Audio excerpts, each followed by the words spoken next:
The sections of 1 through 4 seem to me that they are just to make sure people who are buying properties have the proper disclosures and understand whether they are covered by flood insurance.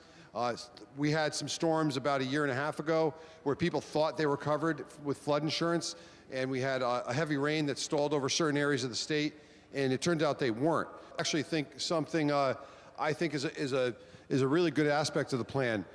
When we do have full moons, excessive high tides, this is to make sure our coastal communities have evacuation plans in place. And we need that if there's medical emergencies, things like that. So Section 7, I'm not even going to ask a question on that, just a comment. I think that's a great section. A lot of you have seen these big drainage pipes. They're these corrugated metal pipes, and they handle a lot of our drainage water, flood water, but they do tend to rust out and collapse. So it seems like this section is to map the bridges and pipes like that out that may need replacing, because if we have a big rain event and those get overwhelmed, that also adds to the flood. For instance, in my district, I have 4 towns. Danbury borders New Fairfield. If Danbury wants to do this, New Fairfield would have to be in agreement. Danbury can't say, I'm going to take my development rights and put them in your town. That has to be something that we all agree on ahead of time, and it can't be forced on my town. Is that correct? Through you, Mr. Speaker. Representative Parker. Through you, Mr. Speaker, I appreciate the important clarification. 100%, this is all folks that are choosing to participate in this. What I do like about this is if one thing we do a lot on the Environment Committee is try and protect farmland.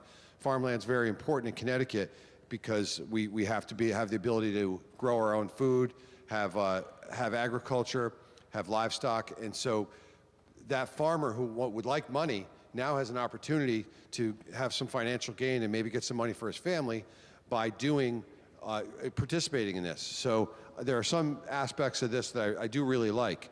One thing I question is why do we have 54 pages of P&D, insurance, real estate in the Environment Committee, where myself and the good chair had to take a crash course in learning all these things. Combining bills like Neonictinoids, Rodenticides, and all these other aspects of weather resiliency, I don't know why they're in the same place, and it always bothers me when this body does that. It generally has second-generation rodenticides in it. The pest goes in, eats the stuff, goes out and dies in a later area.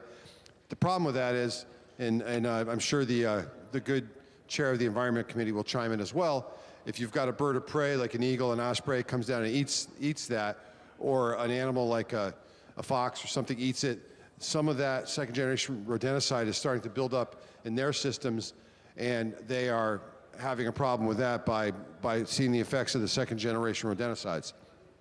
So last year we talked about this bill, and it hit some resistance because what happens is you do need the tool.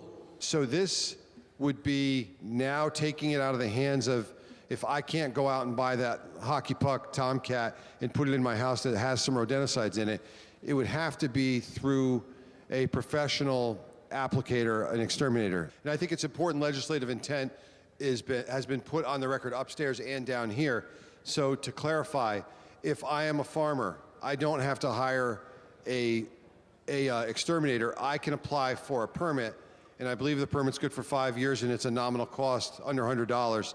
So I can apply it myself. It's used on turf and insecticide, and it's an effective insecticide that's used to combat invasive species.